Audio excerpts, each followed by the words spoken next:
Press ಕ್ಲಬ್ನಲ್ಲಿ ಸುದ್ದಿಗೋಷ್ಠಿಯ ವೇಳೆಯೇ ಹೃದಯಾಘಾತವಾಗಿದೆ.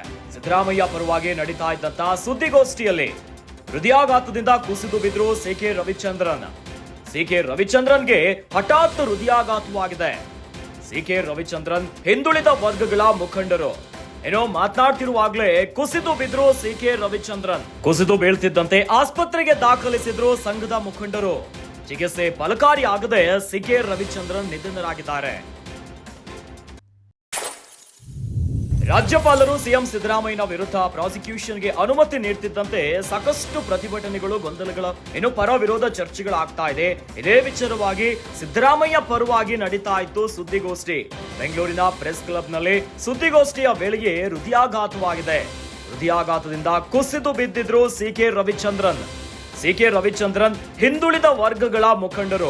ಸುದ್ದಿಗೋಷ್ಠಿಯಲ್ಲಿ ಮಾತನಾಡ್ತಿರುವಾಗಲೇ ಕುಸಿದು ಬೀಳ್ತಾರೆ, ಹೃದಯಾಘಾತ ಆಗುತ್ತೆ. ತಕ್ಷಣವೇ ಅಲ್ಲಿದ್ದಂತಹ ಸಂಘದ ಮುಖಂಡರು ಆಸ್ಪತ್ರೆಗೆ ಕೊಂಡೊಯ್ತಾರೆ. ಆದ್ರೆ ಆಸ್ಪತ್ರೆಯಲ್ಲಿ ಚಿಕಿತ್ಸೆ ಫಲಕಾರಿಯಾಗದೆ ಸಿಕೆ ರವಿಚಂದ್ರನ್ ನಿಧನರಾಗಿದ್ದಾರೆ. ಸಿದ್ದರಾಮಯ್ಯನವರ ಪರವಾಗಿ ನಡೀತಾ ಇತ್ತು ಸುದ್ದಿಗೋಷ್ಠಿ ಬೆಂಗಳೂರಿನ ಪ್ರೆಸ್ ಕ್ಲಬ್ ನಲ್ಲಿ.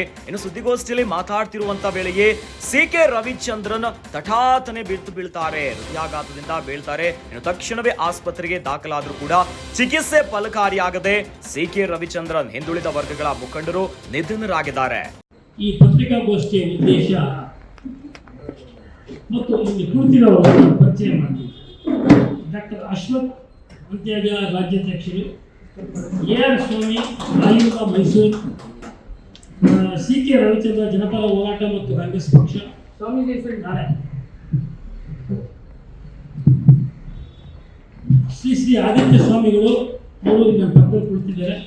ಮತ್ತು KV ಮಹೇಶ್ ರಾಜ್ಯ ಮುಖಂಡರು, ಹಿಂದುಳಿದ ವರ್ಗಗಳ ಬೆಂಗಳೂರು, ಮತ್ತು SC ಶೈಲಜಾ ರಾಜ್ಯ ಸಂಯೋಜಕರು, ಹನುಮಯ್ಯ ಮಾಸ್ಟರ್ ರಾಜ್ಯ ಸಮಿತಿ ಸದಸ್ಯರು, H ರಾಜಣ್ಣ ಅಬ್ಬಿಗೆರೆ, ರವಿಕುಮಾರ್ ಗಂಗನಬಿಡಿ, SR ಉದಯಶಂಕರ್, ಕರ್ನಾಟಕ ಅಹಿಂದ ಮತ್ತು ಹಿಂದುಳಿದ ವರ್ಗಗಳ ರಾಜ್ಯ ಪ್ರಧಾನ ಕಾರ್ಯದರ್ಶಿ ಕಾಂಗ್ರೆಸ್. ಮತ್ತು ಇನ್ನು ಯಾರನ್ನ ಬಿಟ್ಟಿದ್ರೆ ಹೇಳಬೇಕು. ನಾನು ಇಲ್ಲಿ ಎಲ್ಲ ಮಾಧ್ಯಮದ ಮಿತ್ರರಿಗೆ ಒಂದೇ ಒಂದು ಕೆಲವು ಪಾಯಿಂಟ್ಸ್ಗಳನ್ನು ಬೆಳಕು ಚೆಲ್ಲುವ ಕೆಲವು ಪಾಯಿಂಟ್ಸ್ಗಳನ್ನು ಹೇಳಿದ್ದೇನೆ. ಇನ್ನು ಎಲ್ಲ ಸ್ನೇಹಿತರು ಡಾಕ್ಟರ್ ಅಂತ್ಯಾಜ್ ಅವರು ಮಾತಾಡ್ತಾರೆ. ಏನು ಅಂದರೆ,